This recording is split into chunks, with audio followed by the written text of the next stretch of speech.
Tandoori chicken খাওয়ার জন্য কিন্তু আর রেস্টুরেন্টে যেতে হবে না, আর লম্বা লাইনে ঘন্টার পর ঘন্টা দাঁড়িয়ে থাকতে হবে না।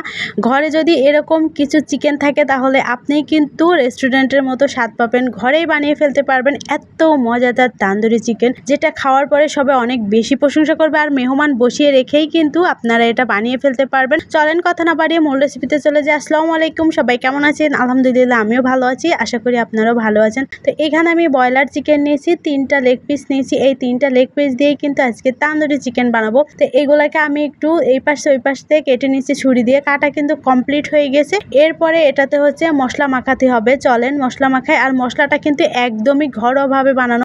এখানে আমি 1 চামচের মতো টক দই নিয়েছি, তারপরে পেঁয়াজ বাটা দিব। পেঁয়াজ বাটার সাথে আমি 3টা কাঁচামরিচ বেটে নিয়েছিলাম, মানে ব্লেন্ডারে ব্লেন্ড করে নিয়েছিলাম।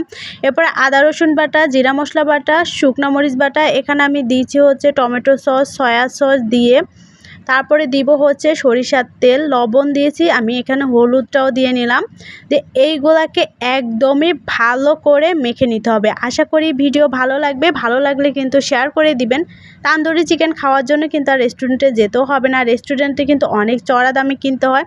আর আমরা সবসময় কি করি, যে চিকেন নিয়ে আসলে আমরা 2-1 পিস উঠিয়ে রেখে দেই, যে কোনো একটা লেগ পিস বা 2টা লেগ পিস উঠিয়ে রেখে দিলে কিন্তু এইরকম মজাদার তান্দুরি চিকেন খাওয়া যায়। এইগুলাকে আমি 1 ঘন্টার জন্য রেস্টে রেখে দিয়েছি। আপনাদের হাতে সময় থাকলে 2 ঘন্টা 3 ঘন্টা রেস্টে রেখে দিতে পারেন। যতটা রেস্টে রাখবেন খেতে কিন্তু ততটা বেশি মজা লাগবে। এখানে আমি পর্যাপ্ত পরিমাণে সরিষার তেল দিয়ে নিলাম। আমি অল্প করেই কিন্তু সরিষার তেল দিয়ে নিলাম। এরপরে চিকেনগুলো আমি ভেজে নিব। তো এইখানে 3টা চিকেনের পিস ধরবেন, আমি 2টা করেই কিন্তু ভেজে নিব।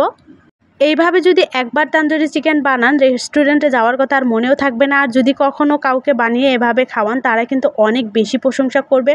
আমার কাছে কিন্তু খেতে খুব বেশি ভালো লাগে, আর যারা এভাবে আমার হাতে খেয়েছে তারা কিন্তু অনেক বেশি প্রশংসা করেছে। চিকেনগুলা কিন্তু আমি একদমই লাল লাল করে ভেজে নিয়েছি। তারপরে আমি এখানে আবারও পর্যাপ্ত পরিমাণে সরিষার তেল দিয়ে নিলাম। তেলটা যে ভালো করে গরম হয়ে আসছে, এখানে আমি পেঁয়াজ কুচি, রসুন কুচি আর একটা টমেটো কুচি দিয়ে নিলাম। আমার তান্দুরি চিকেনের এই গ্রেভিটা খেতে অনেক বেশি মজা লাগে, মানে হালকা মাখা মাখা ঝোলটা আর কি, এইটা খেতে যে এত মজা লাগে। আমি সব সময় তান্দুরি চিকেন বানালে এইভাবে এই মাখো মাখো ঝোলটাও তৈরি করে নিই। এটা কিন্তু নান রুটি দিয়ে খেতে অনেক বেশি মজাদার। তো রান্না করা কিন্তু কমপ্লিট হয়ে গেছে, এবার হচ্ছে খাওয়ার পালা। দেখেন চিকেনটা কিন্তু একদমই পারফেক্টভাবে ভাজা হয়ে গেছে। আমার তো দেখেই লোভ সামলাইতে পারতেছিলাম না, এত মজা ছিল। এইটা আপনি যে কোনো কিছুর সাথে কিন্তু খেতে পারবেন। আর আমার তো অনেক বেশি ভালো লাগে, আর আমার হাতে যারা এটা খেয়েছে তারা কিন্তু অনেক বেশি প্রশংসা করছে।